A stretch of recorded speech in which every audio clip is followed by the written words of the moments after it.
quando a gente estuda saúde mental no trabalho, numa perspectiva mais crítica, né? Não numa perspectiva, por exemplo, da felicidade no trabalho. Eu tenho um pouco de receio disso. Por quê? Eu tenho receio porque eu tenho receio de você ficar querendo implantar esses conceitos de felicidade no trabalho, e aí quando esse trabalhador começa a ter algum sofrimento, alguma dificuldade no trabalho, dele não se autorizar a estar sentindo isso, e ele não se autorizar também a nem falar sobre isso, que ele não está feliz no trabalho. Porque se a máxima é ser feliz no trabalho, é a felicidade no trabalho, né? Uma coisa meio, às vezes, até conduzida de uma forma bem equivocada, em que espaço que ele vai falar da infelicidade dele? Qual espaço que ele vai ter para falar da não felicidade, se ele, de repente, estiver sendo assediado? Não, mas é felicidade no trabalho, enfim, né? E aí, o que eu faço com a minha não felicidade? Então, tem que tomar cuidado, sabe, assim, olha, tá refletindo sobre aquelas ideias prontas que vêm. Procura não encontrar as coisas muito prontas, sabe? Procura, assim, parar e refletir, assim, será que realmente isso é algo adequado? Será que realmente isso é algo que vai realmente contribuir para a integridade do trabalhador, para a saúde mental desse trabalhador? Por quê? Né? A empresa, o nosso foco, quem nos contrata é a empresa, mas o nosso foco é o trabalhador. Por que é o trabalhador? Porque quando o trabalhador estiver bem, a empresa ganha. Quando o trabalhador está sendo bem cuidado, está sendo promovida a saúde mental dele, a empresa ganha em produtividade, em engajamento. É consequência, é consequência.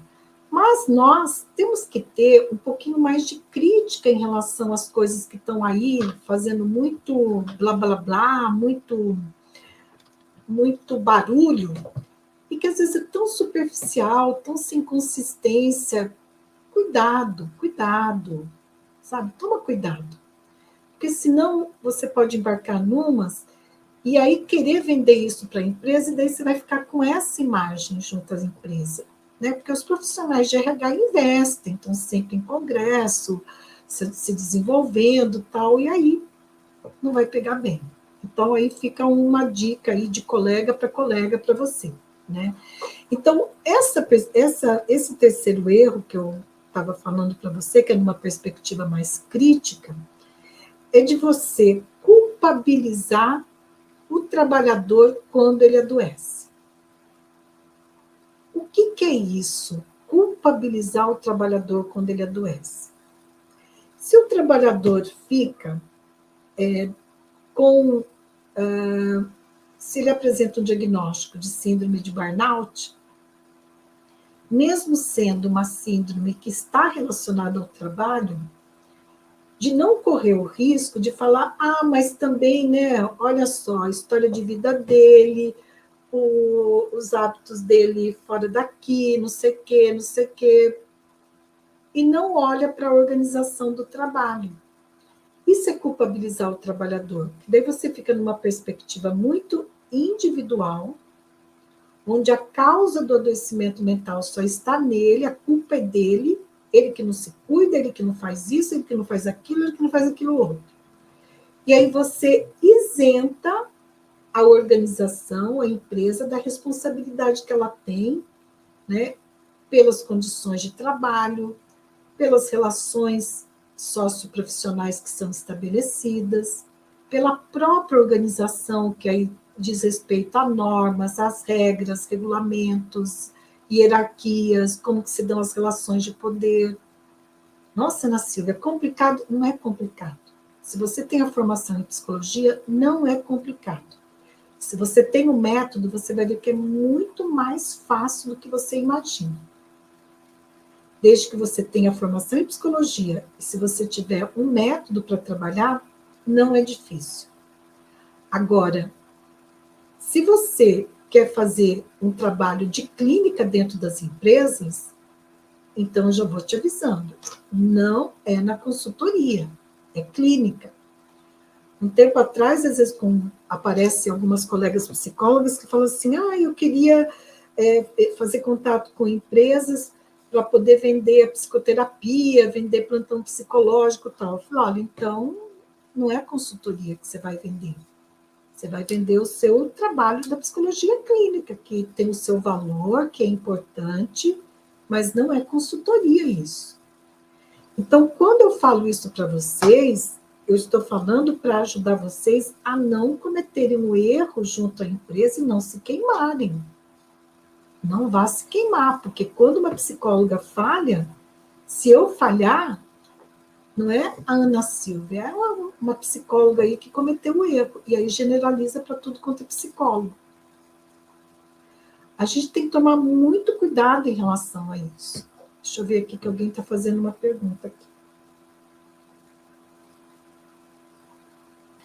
A EDPSI, como se constrói esse método? Olha, eu posso te responder como que eu construí o meu método.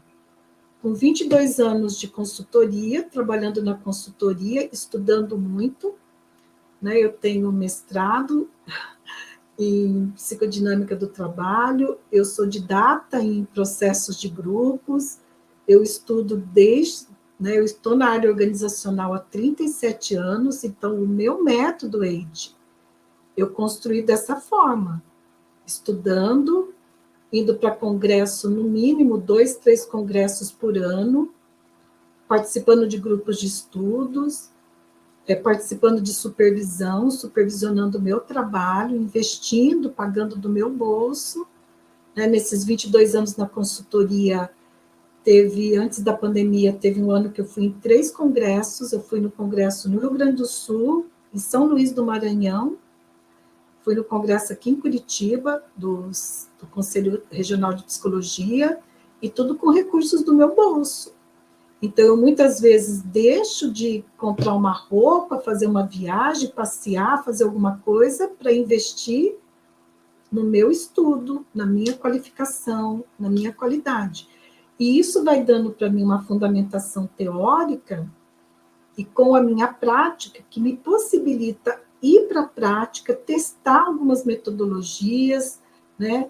Me respaldar cientificamente em algumas metodologias, e daí eu vou construindo. Então, ou você adquire um método, né? Por exemplo, o método PSI, que é o método que eu desenvolvi, ou você aprende o método PSI, né? Que eu vou falar sobre ele lá no